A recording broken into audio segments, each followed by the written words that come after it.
Bienvenidos a Voces en Páginas, el lugar donde las palabras cobran vida y las historias te acompañan a donde quiera que vayas.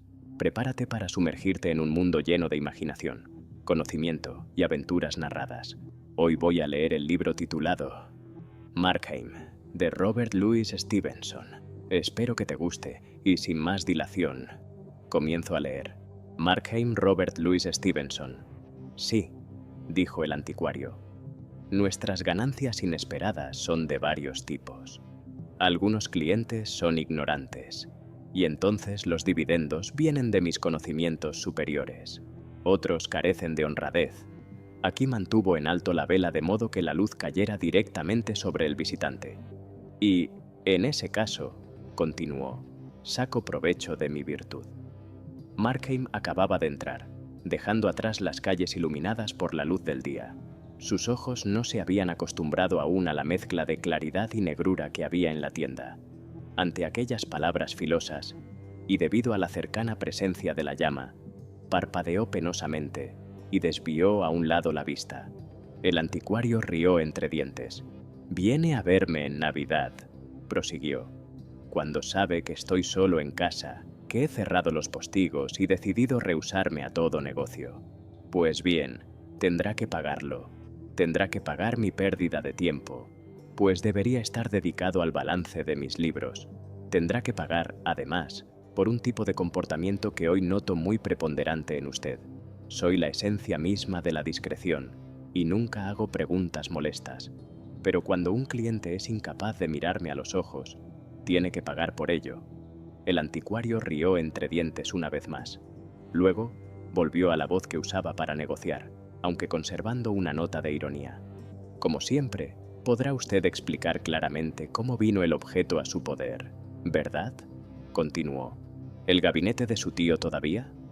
«Un coleccionista muy notable, señor mío». Y el pálido y pequeño anticuario de hombros caídos se puso casi de puntillas, mirando por encima de sus anteojos de oro y moviendo la cabeza de arriba abajo con plenas muestras de incredulidad. Markheim devolvió aquella mirada con otra de piedad infinita, en la que había un toque de horror. «Esta vez», dijo, «se equivoca. No he venido a vender, sino a comprar. No tengo ningún objeto curioso que ofrecer. El gabinete de mi tío está vacío hasta el último anaquel. Pero incluso aunque estuviera intacto, me ha ido bien en la bolsa de valores, y muy probablemente lo enriquecería y no lo contrario. Mi propósito hoy es de lo más sencillo. Busco un regalo de Navidad para una dama», continuó, ganando en fluidez mientras pasaba al discurso que había preparado. «Desde luego, le debo toda clase de disculpas por así molestarlo, tratándose de un asunto tan menudo. Pero ayer me olvidé del caso y hoy, a la comida, debo presentar mi pequeño obsequio. Como usted bien sabe, no es cuestión de descuidar un casamiento ventajoso». Vino una pausa, durante la cual el anticuario pareció sopesar con incredulidad lo anunciado. Llenaron aquel intervalo de silencio el tic-tac de muchos relojes colocados entre el curioso amontonamiento de la tienda y el leve paso de los coches de punto por una calle cercana. «Bien, señor», dijo el anticuario. «Así sea. Después de todo, es usted un viejo cliente. Y si, como afirma, tiene la oportunidad de un buen matrimonio, lejos esté de mí el volverme un obstáculo. He aquí un bello objeto para una dama», continuó. «Este espejo de mano, siglo XV, garantizado. Viene además de una buena colección. Me reservo el nombre en bien de mi cliente que era, justo como usted, mi querido señor, sobrino y heredero único de un coleccionista notable». El anticuario, mientras así hablaba con su voz seca y mordiente, se había agachado para tomar de su lugar el objeto. Mientras hacía esto, un sacudimiento pasó por Markheim, un movimiento a la vez de las manos y de los pies, una aparición súbita en el rostro de muchas pasiones tumultuosas. Se fue tan rápido como había venido, no dejando más huella que un ligero temblor de la mano que en ese momento recibía el espejo. «Un espejo», dijo roncamente. Hizo una pausa entonces y repitió con mayor claridad. «¿Un espejo? ¿Para Navidad? De seguro que no». «¿Y por qué no?», exclamó el anticuario. «¿Por qué no un espejo?». Markheim lo miraba con una expresión indefinible. Me pregunta por qué no, dijo. Pero mire en él, mírese. ¿Le gusta lo que ve? No, y a mí tampoco, y a ningún hombre. El hombrecito había retrocedido de un salto cuando Markheim, de modo tan súbito, lo enfrentó al espejo. Pero ahora, al comprender que nada peor que aquello se intentaba, rió entre dientes. Su futura esposa, señor, debe estar extrañamente favorecida, dijo. Le pido, contestó Markheim, un regalo de Navidad y me ofrece esto. Este maldito recordatorio de los años, de los pecados y de las locuras, esta conciencia puesta en la mano. ¿Lo dijo en serio? ¿Lo pensó bien? Dígamelo. Será mejor si lo hace.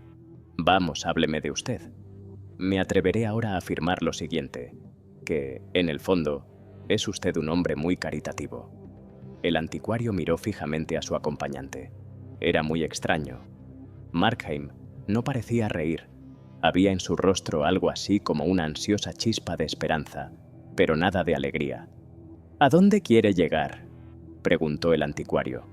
¿No es caritativo?, respondió el otro tenebrosamente. No es caritativo, no es pío, no es escrupuloso, no ama, no es amado. La mano para obtener dinero y una caja fuerte para guardarlo. ¿Es eso todo? Por el amor de Dios, señor mío.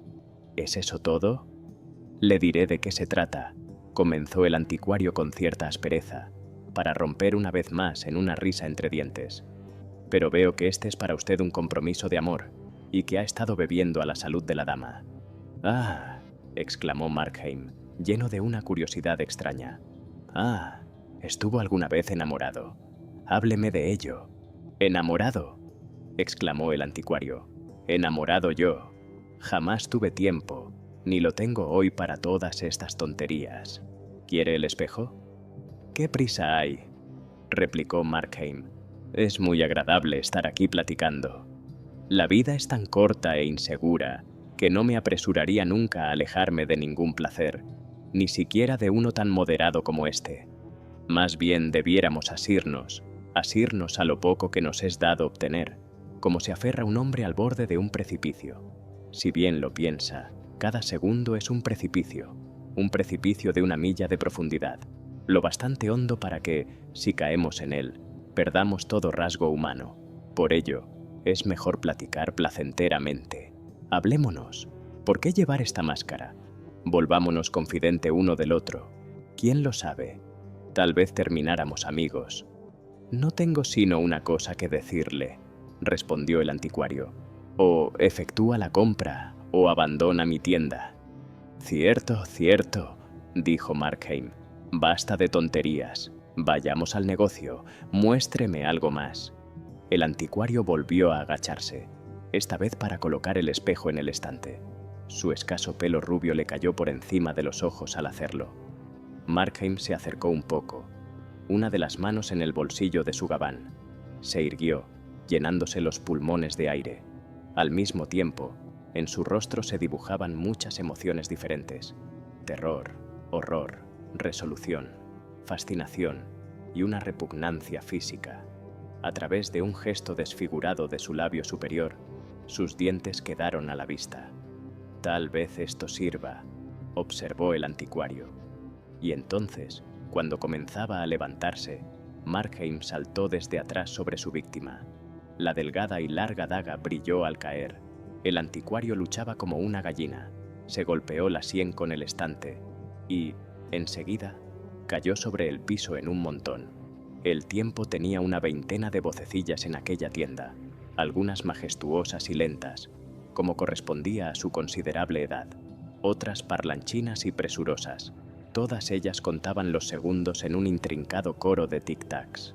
Entonces el paso de los pies de un muchacho, que corría sonoramente por el pavimento, irrumpió en medio de aquellas voces menos fuertes e hizo que, con un sobresalto, Markheim tuviera conciencia de sus alrededores.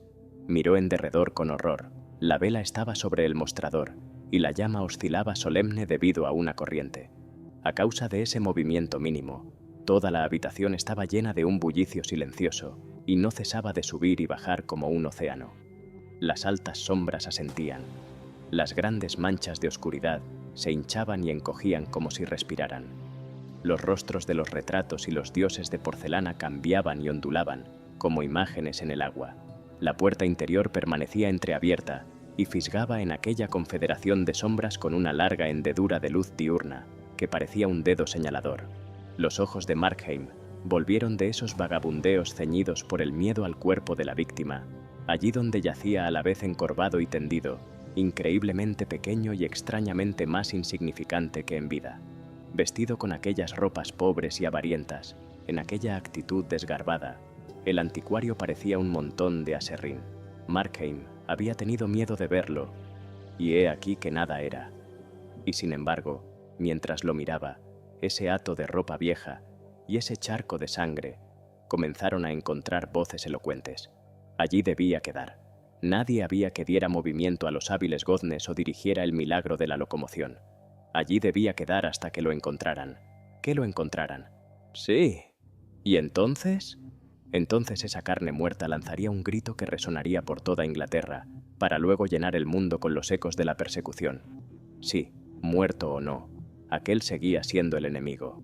El tiempo lo fue cuando el cerebro no funcionaba, pensó, y la segunda palabra se le introdujo en la mente. El tiempo, ahora que el hecho estaba consumado. El tiempo, ya concluido para la víctima, se había vuelto perentorio e importante para el asesino. Tenía aún en la mente aquel pensamiento cuando, primero uno y después otro, con toda posible variedad de ritmos y voces, uno profundo como la campana de una torre de catedral, otro haciendo sonar en sus notas agudas el preludio de un vals. Los relojes comenzaron a anunciar las 3 de la tarde. La súbita irrupción de tantas lenguas en aquella cámara muda lo aturdió. Comenzó a moverse, yendo de un lugar a otro con la vela, acosado por las sombras movientes, sobresaltado hasta el alma por la aparición casual de reflejos.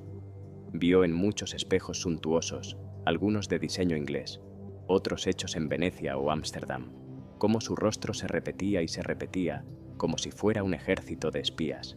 Tropezaba con sus propios ojos, que lo perseguían, y el sonido de sus propios pasos, leve como sonaba, turbaba la quietud circundante. Y mientras continuaba llenándose los bolsillos, su mente lo acusaba, con iteración nauseabunda, de las 1000 fallas presentes en su plan. Debió elegir una hora más tranquila, debió preparar una coartada, no debió usar un cuchillo, debió ser más cauteloso y únicamente atar y amordazar al anticuario, sin matarlo. Debió mostrarse más atrevido y haber matado también a la sirvienta.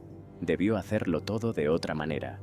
Arrepentimientos punzantes, un afán continuo y fatigoso de la mente para cambiar lo inalterable, para planear lo que era ya inútil, para ser arquitecto de un pasado irrevocable.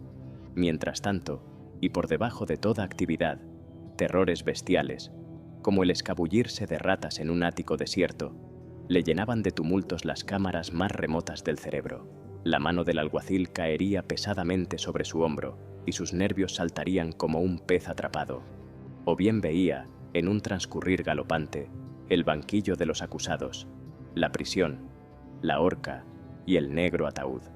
El terror a la gente que pasaba por la calle aparecía ante su mente como un ejército sitiador.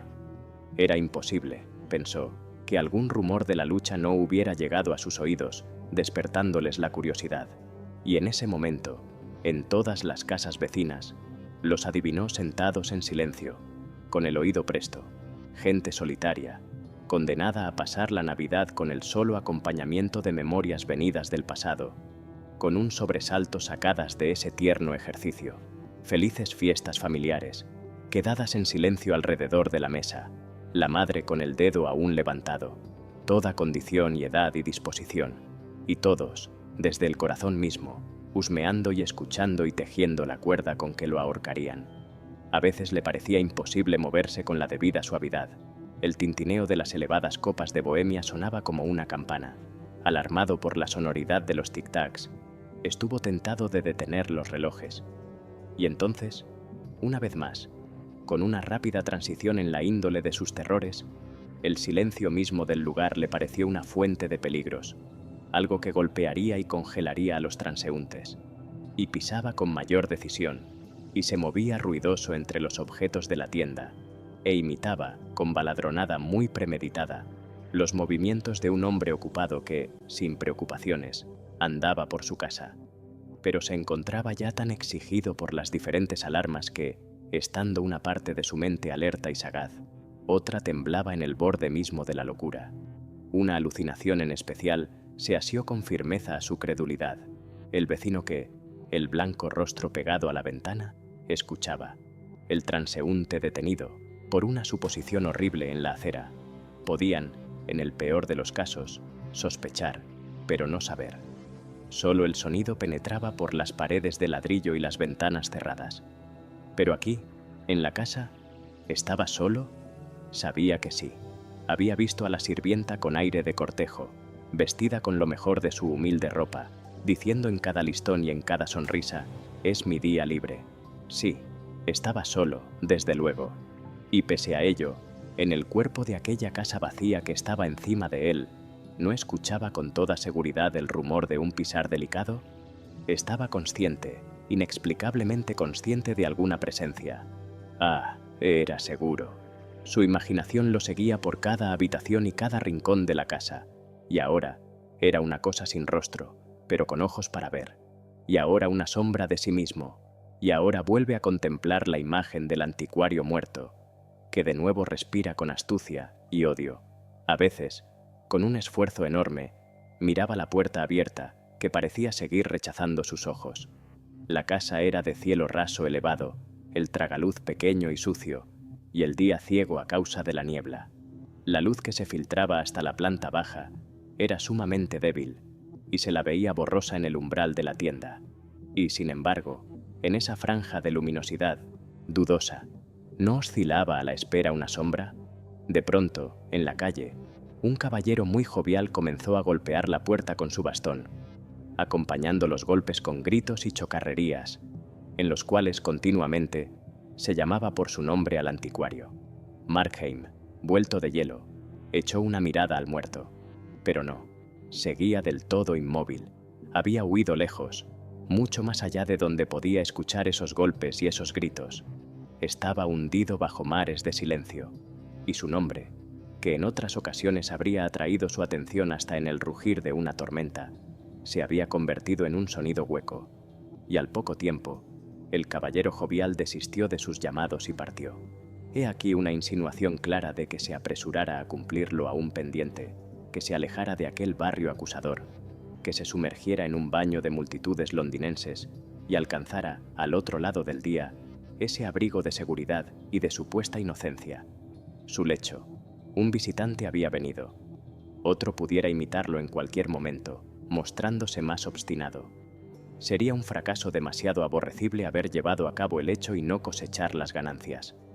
El dinero, esa era ahora la preocupación de Markheim, y como medio para obtenerlo, las llaves. Miró por encima del hombro la puerta abierta, donde la sombra seguía aguardando y temblando, sin ninguna repugnancia consciente en la cabeza y sin embargo con un temblor en el vientre, se acercó al cuerpo de la víctima. Todo rasgo humano había desaparecido, como un traje a mitades lleno de salvado. Por el piso estaban desperdigados los miembros y el tronco doblado, y sin embargo, aquella cosa le repelía, aunque tan deslucida y nimia para el ojo, pudiera ser de más peso para el tacto. Tomó el cuerpo por los hombros y lo puso de espaldas. Se lo sentía extrañamente ligero y manejable. Los miembros, como si estuvieran rotos, adoptaban las posturas más singulares. Habían robado al rostro toda expresión, pero estaba tan pálido como la cera, y horriblemente embarrado de sangre en una de las sienes. Esa era, para Markheim, la única circunstancia desagradable. Lo hacía volver, de inmediato, a un cierto día hermoso en una aldea de pescadores, un día gris, de viento sonoro, con una multitud en la calle, y el sonar de cornetas, el resonar de tambores, la voz nasal de una baladista, y un muchachillo que, hundido de cabeza en la multitud y a medias dividido entre el interés y el miedo, iba y venía, hasta que, llegado al principal lugar de reunión, vio una caseta y un telón lleno de imágenes, tristemente dibujadas y coloreadas con mal gusto. Brown Rick, con su aprendiz, los Manning, con su huésped asesinado, Weir en el apretón de muerte de Thurtell, y una veintena más de crímenes famosos. Aquello era tan claro como una ilusión. Volvió a ser aquel muchachillo. Veía una vez más, y con la misma sensación de rechazo físico, los viles cuadros. Aún estaba aturdido por el golpear de los tambores. A su memoria vino un compás de la música oída aquel día, y con ello, por primera vez, sufrió un remordimiento de conciencia, un golpe de náusea, una súbita debilidad en las rodillas, que de inmediato debió resistir y superar. Juzgó más prudente enfrentarse a esas consideraciones que huir de ellas, mirar con mayor firmeza la cara del muerto, haciendo que su mente comprendiera la naturaleza y la magnitud del crimen. Muy poco antes aquel rostro se había movido con todo cambio de sentimiento. Aquella boca pálida había hablado. Aquel cuerpo había estado ardiendo con energías gobernables. Y ahora, debido a un acto suyo, ese trozo de vida se había detenido como cuando un relojero, con dedo intruso, detiene el ritmo de un reloj. Así razonó en vano. Le fue imposible alcanzar mayor arrepentimiento en su conciencia. Ese corazón que antes había temblado ante crímenes pintados en imágenes, miraba a la realidad sin conmoverse. Si acaso, sentía un asomo de piedad por quien estuvo dotado, en vano, con todas esas facultades que hacen del mundo un jardín de encantamientos. Alguien que jamás había vivido y que ahora estaba muerto.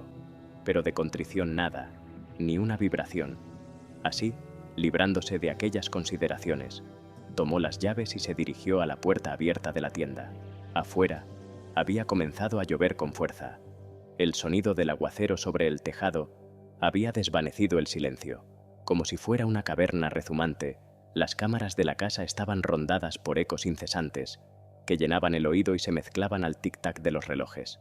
Y, según se acercaba Markheim a la puerta, creyó escuchar, como en respuesta a su cauteloso andar, los pasos de otros pies que se retiraban escalera arriba.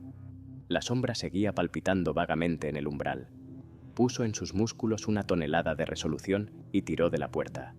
La débil y neblinosa luz del día brilló levemente en el piso desnudo y en las escaleras, en la brillante armadura situada, alabarda en mano, en el descanso, en los oscuros tallados de la madera y en los cuadros que colgaban sobre los paneles amarillos del muro.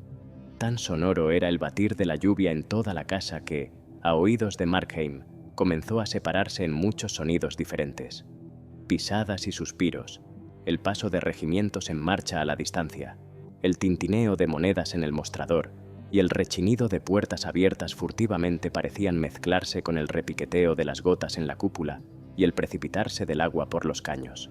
La sensación de no estar solo creció en él hasta el borde mismo de la locura. Presencias lo acosaban y cercaban desde todos los lados. Las oía moverse en las habitaciones superiores. Oía que en la tienda el muerto se ponía de pie. Y según comenzaba, con grandes esfuerzos, a subir la escalera, había pies que huían quedamente delante de él y que a sus espaldas lo seguían con aire furtivo. Si estuviera sordo, pensó, con cuánta tranquilidad dominaría mi espíritu. Y una vez más entonces, escuchando con atención renovada, se bendijo de tener aquella sensación de intranquilidad que cuidaba de las avanzadas, y era centinela confiable de su vida. Su cabeza giraba continuamente sobre el cuello y sus ojos, que parecían salírsele de las órbitas, exploraban todos los lados, y en todos los lados eran recompensados a medias por el último asomo de algo imprecisable que se desvanecía. Los 24 escalones hasta el primer piso fueron 24 agonías. En el primer piso las puertas estaban entornadas. 3 de ellas parecían 3 emboscadas, que le sacudían los nervios como las bocas de unos cañones. Nunca más, sintió, estaría suficientemente defendido y fortificado contra los observadores ojos de los hombres. Ansiaba estar en casa, rodeado de muros, enterrado en su cama, invisible a todos menos a Dios. Ante aquel pensamiento titubeó un poco, recordando relatos de otros asesinos y los miedos que, se decía, tenían de una venganza divina. Eso, al menos, no ocurría con él. Temía las leyes de la naturaleza que, con sus procedimientos insensibles e inmutables, pudieran conservar alguna prueba condenatoria de su crimen. Temía, 10 veces más, con un terror esclavizante y supersticioso, alguna escisión en la continuidad de la experiencia humana, alguna ilegalidad caprichosa de la naturaleza. Se dedicaba él a un juego de habilidades, en el cual dependía de las reglas y calculaba las consecuencias a partir de las causas. ¿Y si la naturaleza, como aquel tirano derrotado que tiró al suelo el tablero de ajedrez, rompiera el molde de su encadenamiento? Aquello mismo había sucedido a Napoleón, dicen los escritores, cuando el invierno cambió la fecha en que aparecía. Lo mismo pudiera ocurrirle a Markheim, los sólidos muros hacerse transparentes y revelar los actos de él como los de las abejas en una colmena, los gruesos tablones ceder bajo sus pies como arenas movedizas, inmovilizándolo en sus garras. Sí, y había posibilidades más sombrías.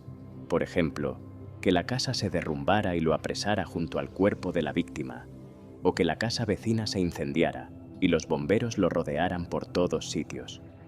Temía estas cosas, y, en cierto sentido, podría llamárselas las manos de Dios extendidas para luchar contra el pecado. Pero respecto a Dios mismo, estaba tranquilo. Sin duda que el acto cometido era excepcional, pero también lo eran las razones para cometerlo, que Dios conocía. Era allí, y no entre los hombres, que sentía la seguridad de recibir justicia. Cuando se vio a salvo en la sala, después de haber cerrado la puerta tras sí, se dio cuenta de que se sentía libre de alarmas por un tiempo. La habitación estaba desmantelada, aparte de no tener alfombra, y llena con cajas de empaque y muebles incongruentes. Había varios espejos de cuerpo entero, en los cuales se veía desde distintos ángulos, como un actor en la escena. Había muchos cuadros, con y sin marco, el frente hacia la pared. Había un fino aparador estilo Sheraton, un gabinete de marquetería y una enorme y vieja cama, resguardada por tapices. Las ventanas daban al exterior. Para gran fortuna de él, la parte inferior de las contraventanas estaban cerradas, y esto lo ocultaba de los vecinos. Aquí, pues, Markheim puso una caja de embalaje junto al gabinete y comenzó a buscar entre las llaves. Fue un largo proceso, ya que había muchas. Además, era tedioso, y después de todo, tal vez nada hubiera en el gabinete, siendo que el tiempo apremiaba. Pero lo exacto de la ocupación lo apaciguó. Con el rabillo del ojo, veía la puerta incluso, la miraba de frente de vez en cuando, como un comandante sitiado que verifica el buen estado de sus defensas. Pero en verdad, se encontraba en paz. La lluvia que caía en la calle sonaba de un modo natural y placentero. Al poco tiempo, por otra parte, las notas de un piano despertaron con la música de un himno, y las voces de muchos niños se unieron a la tonada y a las palabras. Cuán majestuosa, cuán consoladora la melodía, cuán puras esas voces jóvenes. Markheim, sonriente, les prestó oído mientras probaba las llaves. En su mente pululaban ideas e imágenes similares.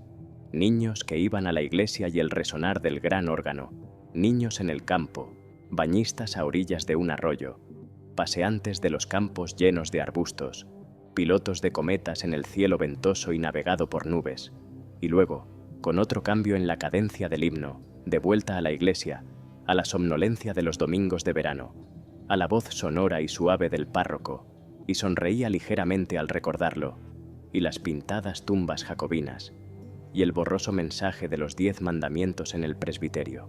Y mientras así, a la vez ocupado y reminiscente, se encontraba sentado, un sobresalto lo puso de pie.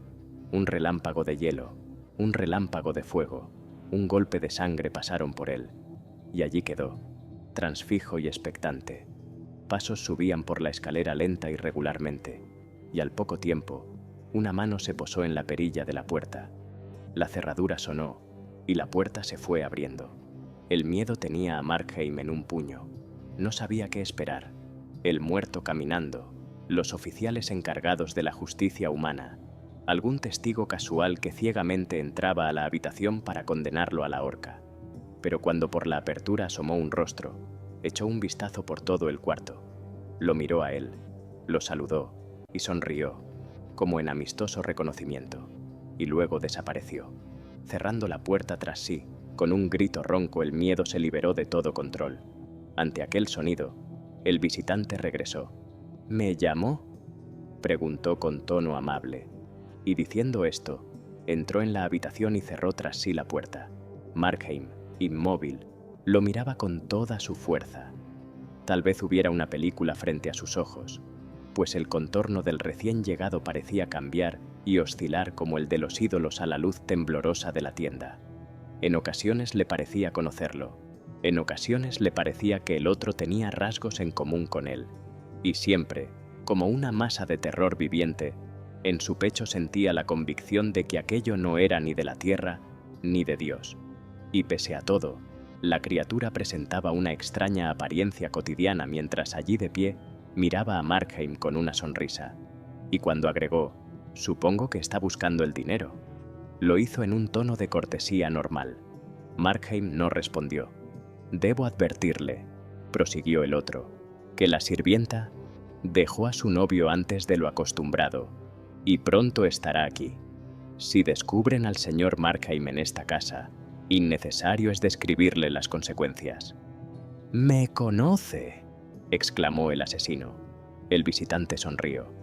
«Hace mucho que es usted uno de mis favoritos», dijo, «y por largo tiempo lo he venido observando y a menudo he procurado ayudarlo». «¿Quién es usted?», exclamó Markheim. «¿El diablo?». «Lo que pueda ser», respondió el otro, «no influye sobre el servicio que me propongo hacerle». «Puede influir», exclamó Markheim. «Influye. ¿Recibir ayuda de usted? No, nunca, nunca de usted. No me conoce aún. Gracias a Dios, aún no me conoce». «Lo conozco», replicó el visitante con una especie de severidad o más bien firmeza amable. «Lo conozco hasta el fondo de su alma». «¿Que me conoce?», exclamó Markheim. «¿Quién podría conseguirlo?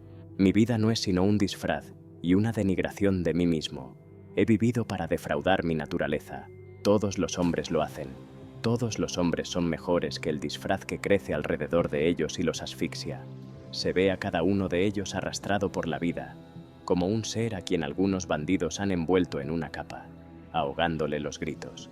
Si tuvieran control sobre sí mismos, si pudiéramos verles la cara, serían por completo diferentes. Se distinguirían como héroes y santos. Soy peor que la mayoría. Mi yo se encuentra más abrumado. Solo Dios y yo conocemos mis razones. Pero, de tener tiempo, podría revelarme. ¿Ante mí?, preguntó el visitante. «Ante usted primero que nadie», respondió el asesino. «Lo supuse inteligente. Lo consideré, ya que existe, capaz de leer el corazón. Y sin embargo, pretende juzgarme por mis actos. Piénselo, mis actos. Nací y he vivido en una tierra de gigantes. Los gigantes me han arrastrado por las muñecas desde que nací de mi madre. Los gigantes de las circunstancias. Y usted me juzgaría por mis actos. Pero es incapaz de ver dentro de mí. ¿No puede comprender que el mal me es odioso? ¿No alcanza a ver dentro de mí la clara escritura de mi conciencia, jamás borrada por ninguna sofistería caprichosa, aunque demasiado a menudo la haya hecho de lado? ¿No puede ver en mí eso que seguramente debe ser común a la humanidad, un pecador involuntario? Todo esto ha sido expresado con mucho sentimiento, fue la respuesta, pero no me concierne. Esos puntos de apoyo están más allá de mis límites, y nada me interesa qué compulsión pueda haberlo arrastrado, siempre y cuando haya sido en la dirección correcta. Pero el tiempo vuela. La sirvienta se demora porque mira los rostros de la multitud y los retratos en los tableros de avisos, pero aún así se acerca. Y, recuerde, es como si la horca misma caminara hacia usted a través de las calles navideñas. ¿Quiere que lo ayude? ¿Quiere que lo ayude yo, que lo sé todo? ¿Quiere que le diga dónde encontrar el dinero? ¿A qué precio?, preguntó Markheim. «Le ofrezco el servicio como un regalo de Navidad», replicó el otro.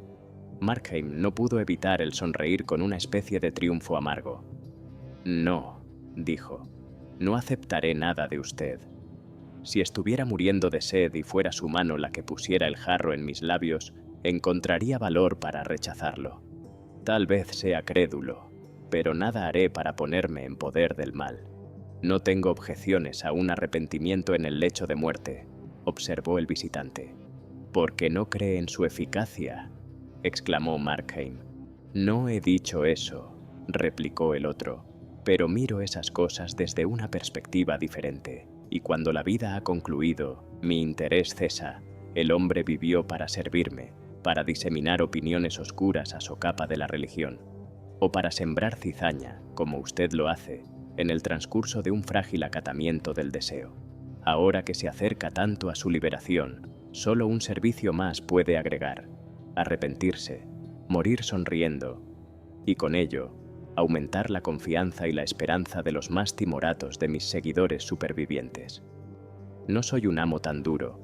Pruébeme, acepte mi ayuda, complázcame mientras viva como lo ha hecho hasta ahora, complázcame con mayor generosidad, ocupe con sus codos toda la mesa, y cuando la noche comience a caer y a correrse el telón, le diré para consolarlo que encontrará incluso fácil el resolver su lucha contra la conciencia y el lograr una paz de acatamiento con Dios.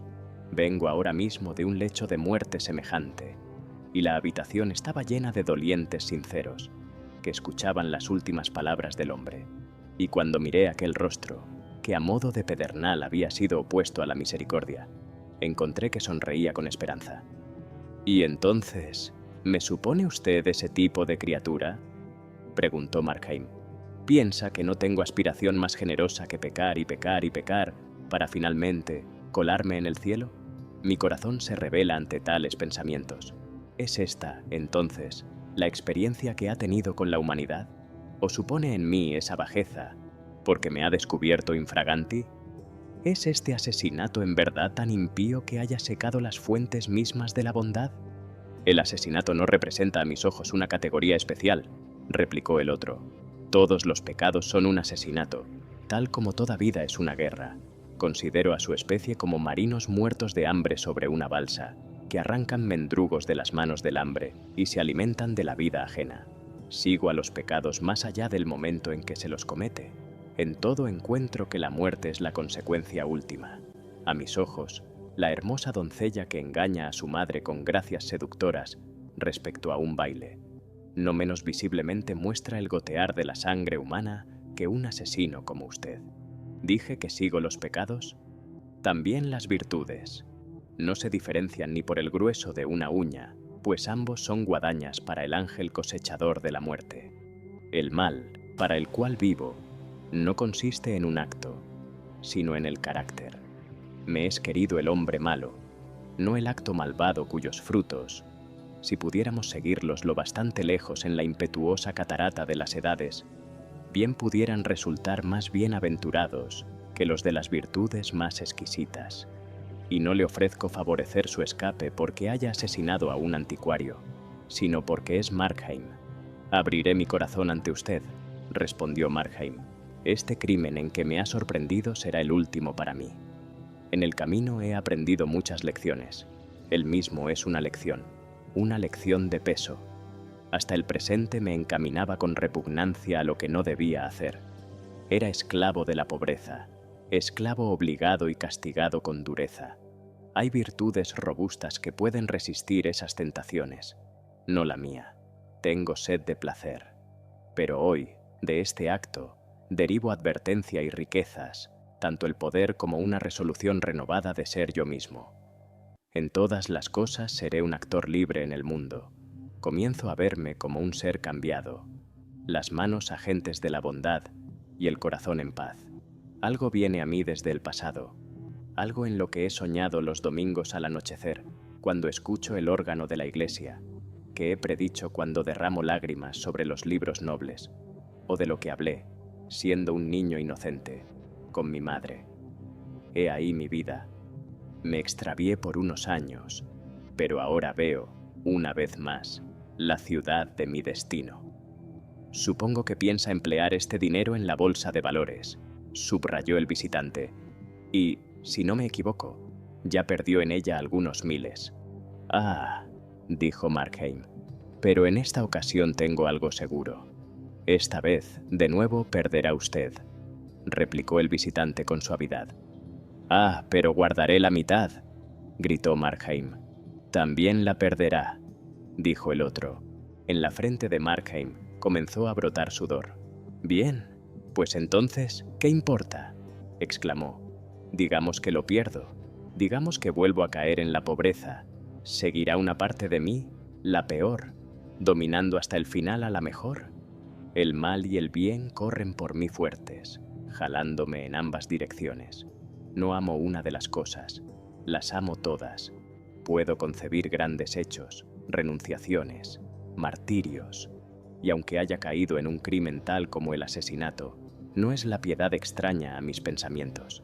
Siento piedad de los pobres, pues ¿quién mejor que yo conoce sus aflicciones?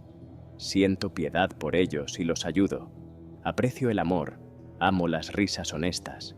No hay en la tierra cosa buena o verdadera que no ame desde el fondo de mi corazón. ¿Habrán mis vicios de dirigir mi vida y mis virtudes carecer de eficacia, como una carga pasiva que tuviera en la mente? Number también. La bondad es fuente de acciones. El visitante levantó un dedo.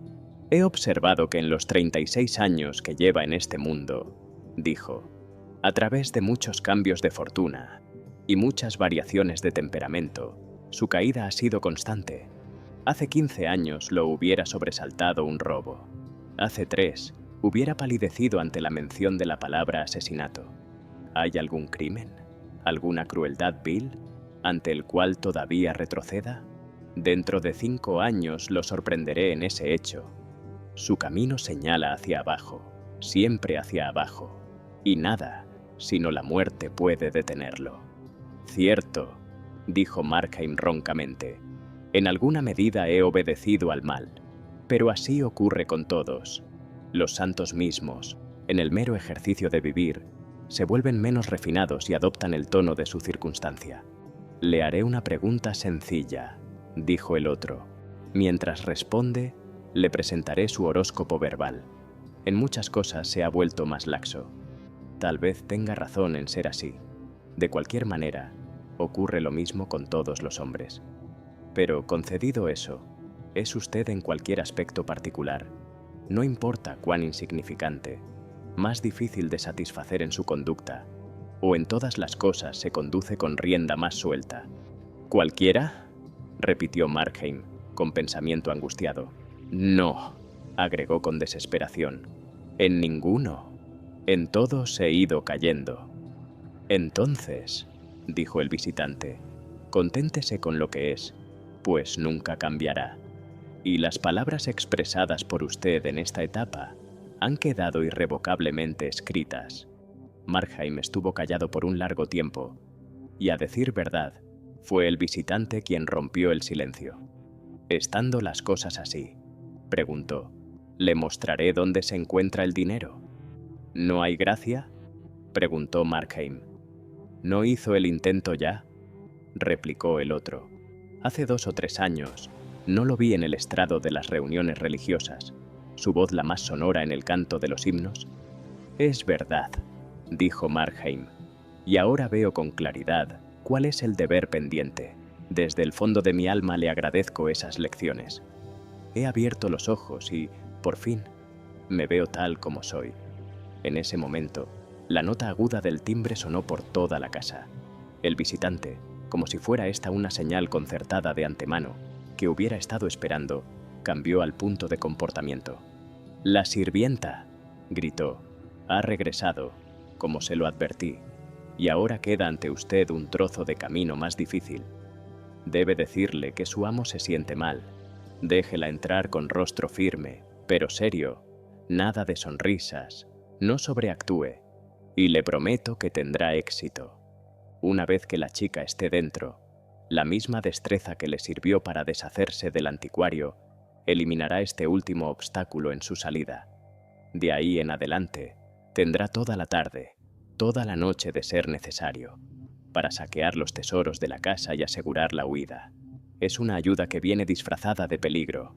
¡Arriba!, gritó. ¡Arriba, amigo mío! Que su vida está en la balanza. ¡Arriba, a actuar! Markheim miró fijamente a su consejero. Si estoy condenado a realizar actos malignos, dijo, queda abierta una puerta de libertad. Dejar de actuar. Si mi vida es algo dañino, puedo entregarla. Aunque me encuentre, como acertadamente dice usted, presto a toda tentación menuda, puedo aún, con un gesto decisivo, ponerme fuera de su alcance. Mi amor por el bien está condenado a la esterilidad, y sí sea, pero sigo conservando mi odio por el mal y, de allí, para amarga decepción de usted, verá que saco energía y valor. Los rasgos del visitante comenzaron a mostrar un cambio maravilloso y bello. Brillaron y se suavizaron en son de tierno triunfo, y a la vez que se iluminaban, se atenuaban y borraban. Pero Markheim no esperó a observar o comprender la transformación. Tras abrir la puerta, bajó las escaleras muy lentamente, hundido en pensamientos. Ante él pasó sobriamente su pasado, y lo miró tal y como era, feo y tenaz, cual un sueño, impredecible como la muerte en una reyerta, una escena de derrota. La vida, cuando así la miraba, no lo tentaba más, pero al otro lado percibía un puerto tranquilo para su barca. Se detuvo en el pasillo y miró dentro de la tienda, donde la bujía aún ardía junto al cadáver. Había un silencio extraño. Mientras miraba al anticuario, en su mente pulularon pensamientos sobre él, y entonces el timbre irrumpió una vez más con sonar impaciente. En el umbral, se enfrentó a la sirvienta con algo parecido a una sonrisa. «Es mejor que busque a la policía», dijo. «He matado a su amo». Gracias por acompañarme en este viaje a través de las palabras y las ideas. Recuerda, cada historia es una puerta hacia nuevos mundos y aprendizajes. Si disfrutaste este audiolibro, no olvides dejar tu like y suscribirte para más aventuras literarias.